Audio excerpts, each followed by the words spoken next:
This is one of the craziest years in Arizona politics, for sure. Of the many reasons that could be listed, a half dozen present themselves as a single category: people who left public office or major state positions in shame who are now seeking vindication by running for public office. It's probably just a coincidence they're all Republicans, right? Only they know what motivates them to do it. Do they harbor an honest desire to serve the public good, or are they driven by a compulsion to overcome their previous bad press, and achieve some form of vindication?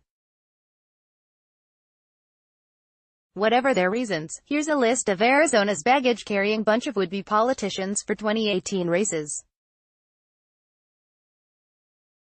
Joe Arpaio, divisive politician and longtime Maricopa County Sheriff, implied during a November 2016 interview with Phoenix New Times that he might have preferred to die in office than to be rejected by voters after 6 terms. Yet even many GOP voters were done with Arpaio's expensive antics at that point. Besides costing the county taxpayers a fortune, the lawman and former DA boss was convicted for contempt of court.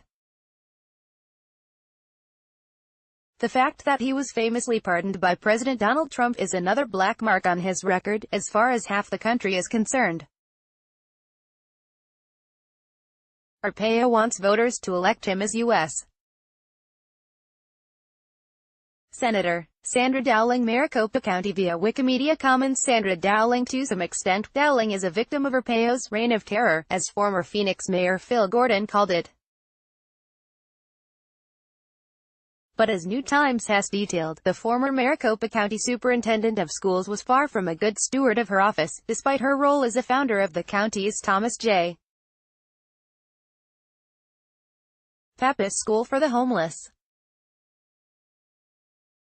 She once had her staff research and write material for her master's degree, and routinely used taxpayer resources for personal reasons, according to former employees of the office she held from 1989 through 2008. Some alleged even worse corruption. In one of the many examples of Arpaio's abuse of power, in 2006, he had a SWAT team raid the former Maricopa County Superintendent of Schools' home in the dead of night over alleged corrupt acts. Based on the Sheriff's Office's report, then State Attorney General Terry Goddard charged Dowling with 25 felonies. After he turned the case over, the Arizona U.S. Attorney's Office because of conflicts with Arpaio's office, those charges were tossed and Dowling pleaded guilty in July 2008 to one misdemeanor nepotism charge for hiring her daughter. Sandra Dowling admitted to engaging in criminal conduct while in office and will give up control of the accommodation district, which includes the Pappas schools. Assistant U.S. Attorney Mark Brnovich, who happens to be the current Arizona AG, said at the time,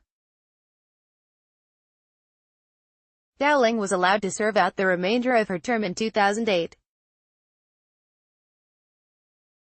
She sued the county and, during a period when the county was authorizing payouts to those most damaged by Arpaio, was later awarded $250,000. Now she's running for Congress in Arizona's 8th District.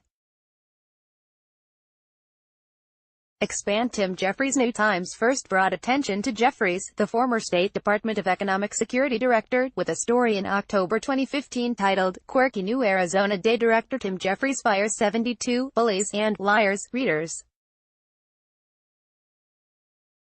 would see his name in this and other news media outlets many times over the next few years, whether for terminating scores of employees, promoting anti-cannabis legalization campaigns, or inserting religious messages into official emails and documents.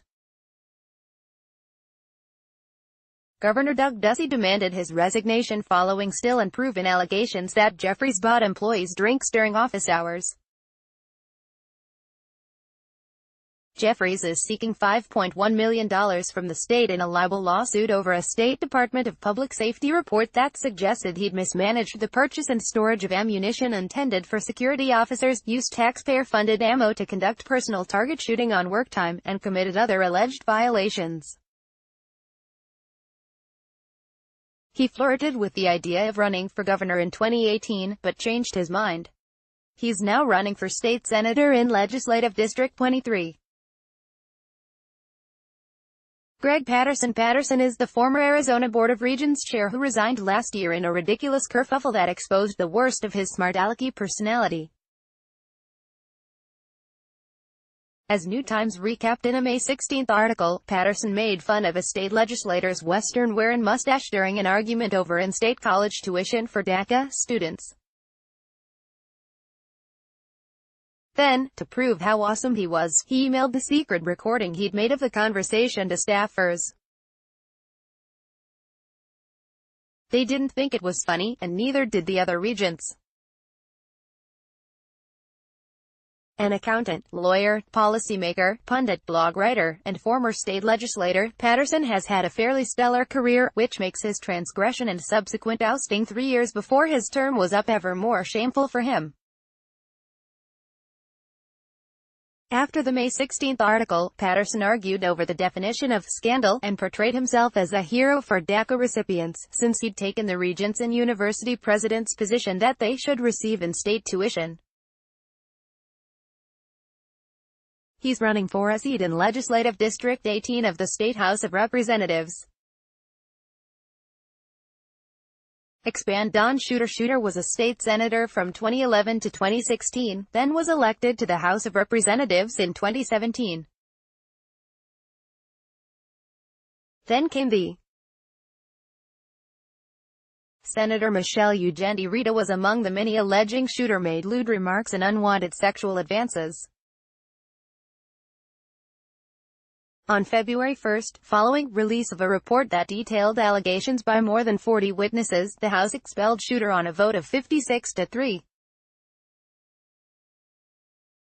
As the report showed, Shooter's fellow lawmakers described him as a pervy old man, a character, flirtatious, and said he loved to make off-color comments. He's running for state senate in District 13.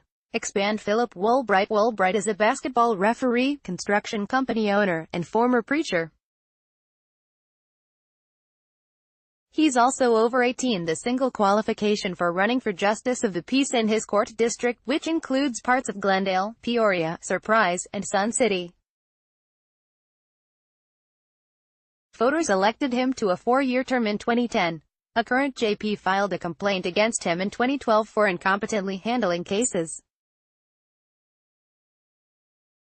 At the same time, the Commission on Judicial Conduct was investigating him for allegations that included violating an order of protection taken out against him by his ex-wife, abusing his power, and dodging a process server. The Commission found 20 separate findings of fact, leading to a ruling that he'd committed judicial misconduct. His appeal was denied by the state Supreme Court in 2012 and he was booted out of office. The sanction included a ban on running for public office again for 5 years. How time flies, it's been 6 years. His campaign signs for 2018 are up, and he's registered to run in the Republican primary against incumbent J.P. Craig Wizmer. After New Times published an article about Woolbright on May 30, loyal reader Bob Regan posted a wry insight about such second-chance seekers. Expand. David Gowan. Merriam-Webster runner-up. David Gowan. Gowan didn't get ousted from his office because of something he did, so he wasn't included in the main list.